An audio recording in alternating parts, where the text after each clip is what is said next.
My name is Peter Fry and I watch what is going on in the world of digital marketing.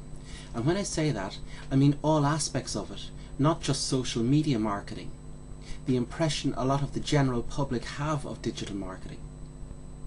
My main area of expertise is mobile marketing, and in this presentation I hope to make you think about how you are marketing and advertising your business.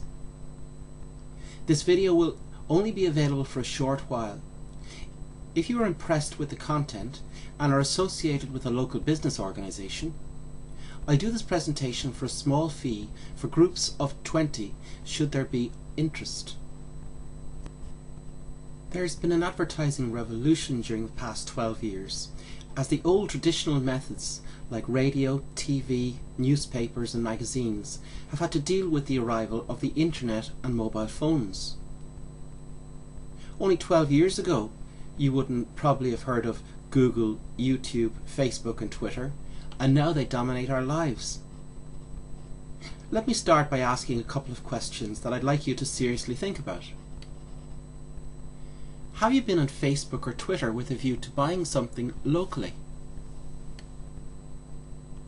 When was the last time you directly bought anything through Facebook or Twitter or other social media site?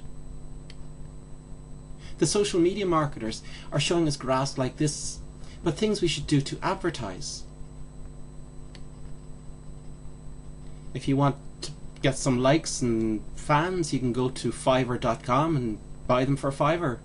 Or if you want to buy a few friends, there's 50,000 of them in Twitter-shop.org. On the other hand, have you Googled for something locally from a PC or mobile with a view to buying? If not immediately, then having found the information you've sought. And in relation to your own business, have you optimized your website so it can be viewed properly on mobile devices? Did you know that your website had to be adapted to be viewed properly on mobile phones? Are you using a QR code when advertising? Are you using texting for your business? A few things to consider. Just about everybody has a mobile phone, and many have theirs close to them 24/7. A lot of people don't have Facebook or Twitter and don't want to know about Facebook or Twitter. And furthermore, a lot don't have the internet at home or access to it in work, something that's taken for granted by most advertisers. Example, half the Garda stations in the country don't have it. And about phones. All phones can receive text messages. Texts do not depend on the internet. About 90% of phones are internet enabled. You can only download apps onto smartphones. That means an awful lot of people cannot receive information this way. And you can send URLs to phones, and up to 90% will be capable of being opened when in an area that has the internet. A few stats. In Ireland, there's something in the region of 1 million smartphones, and the rest are dumb phones or ordinary phones. By 2014, the smartphone penetration will be at 90% of population. And by the end of this year, more people will be looking at websites on mobiles than from PCs. Let's go back to the social media versus Google issue. Forrester Research, one of the biggest in the world, recently surveyed 4,000 plus businesses. 90% of them stated that search engine optimization was in their top 3 strategies for acquiring new customers. Social media was only 7%. When you do have your website up on the internet, the top 3 searches get more than 50% of all the businesses.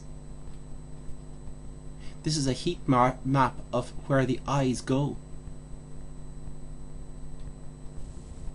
Jesse Haynes, the head of mobile marketing for Google, we think a mobile website is a must-have. If you're going to search for any type of business, you're going to search the mobile web. If you promote your site with Google AdWords, Your ads will drive traffic at a lower cost if they link to your mobile optimized site. 61% of users are unlikely to return to a website that offered a bad mobile web experience. Having said that, let us look at three of Ireland's leading stores: Cleary's, Arnott's and Dunn's. This is how their homepage looks on a smartphone. You typically have to pinch it, move it around, and it goes all over the place. This is an example when I went through to Cleary's. This is what came up. On the other hand, let's look at the British equivalent: Selfridges, Marks and Spencers and Littlewoods. Beautiful optimized sites. You can click on any of the things there and you go straight through, and you can buy from these websites from your mobile phone. How about Tesco? Tesco Ireland and Tesco UK. Tesco Ireland supporting Ireland. They haven't mobilised. Tesco UK, I can go in and buy straight from my mobile website there. This is an example of one of my own clients, Miss E. This is their website. It's a ladies' designer shop. And when you see designer collections along the top, this is how the website is presented. When you look at their mobile website, you click on the designer on the buttons and you're brought through to a page where you see the list of designers. When you click on that, you can clearly see all that they have to offer. Here's an example of mobilized websites at the Hilton in Dublin. In fairness to the hotel industry, a lot of them have mobilized their websites. I believe it's on a revenue share basis with somebody, but okay. Here's an example of a couple of my clients, a restaurant and a takeaway. So topics I wanted to cover now: the importance of having a database of mobile numbers of your customers and using texting effectively to communicate and provide offers to them. What to look out for when choosing a texting system, and how to do texting correctly, and a way to do it not only for free, but you can make money every time you send out a bulk text message. The use of an SMS keyword to a standard rate text number when advertising. QR codes, what they are, why you should use them, and examples of good and bad use of them. The difference between a smartphone app and a mobile website. And I'll touch on optimizing your Google local place listing. Ways of accumulating a database include: remember this statement: the customer you have is the customer who knows you and your business, and you should work on them to bring you new business. So, introduce a referral scheme for your current customers. During December, busiest month of your year probably, have a little competition, and come the third week of January you would send a text message to those that entered, letting them know who won the competition and maybe make them an offer. You should make full use of a daily deal if you've done one. There's so many companies out there, businesses, that have done these daily deals and nothing further. They should be working these leads that they've received. If you put flyers through hall doors, you should have a little competition. In other words, flyers come through doors and they go in the bin.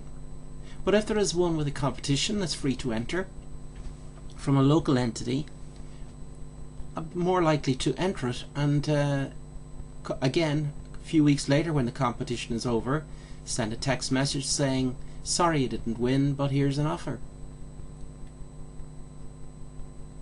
What to look out for when choosing a texting system, apart from price? Well, let me just touch on price for a second. There's a lot of different places that would say that they have a built-in texting system, but really those built-in texting systems in golf clubs, for example, I've come across paying over 10, 11, 12 cents for a text message of 160 characters. I mean, texting has moved on a lot, and you can do a lot better than that. Long message capability. I mentioned 160 characters. You want a system that's going to be able to deliver 400 or 500 characters for you. Get a proper message out there. It's got to be seen to be coming from you, not a 00353 or 0044 number in the narrative. And it's, the system should be able to provide you with a keyword to standard rate text number. I will touch on that again now soon. And finally, of course, good support, not to mention it being Irish, and I'd be happy to recommend one that for me stands out. Okay, let's look at a case study. Eagle House are clients of mine, pub. They accumulated a large database using some of the methods I've just mentioned, and a few weeks ago sent out this text message to their database. It was an offer for food. It also gave told people that Monday nights was a good deal in the pub. And one other thing that they introduced, and that was they approached a supplier. Would Pull&R Beer, in this case, be interested in sponsoring this text going out? Now, let's just look at round numbers. These aren't correct numbers that I'm telling you, but let's look at this. This text message, about 440 characters, cost 9 cents to go out. Let's say it's 1,000 mobile numbers, local numbers. That's €90. They could have turned to Pull&R Beer and said, look, would you like to give us €200 for your mention at the end of this text message as sponsor of this? And it'll only cost you 200. So now Pull&R Beer decide, okay, for 200, what will I get in a local newspaper to turn a page, as opposed to actually going on the mobile phone of 1,000 local people. Finally, of course, sorry, I just meant to mention there, they also had a link in that which led to this, which was attractive, and a little bit of an offer as well. Finally, I do want to mention and highlight that you must have the opt-out at the end of every text message going out. You can be severely penalised by the regulator if you don't. That is a major no-no for spamming.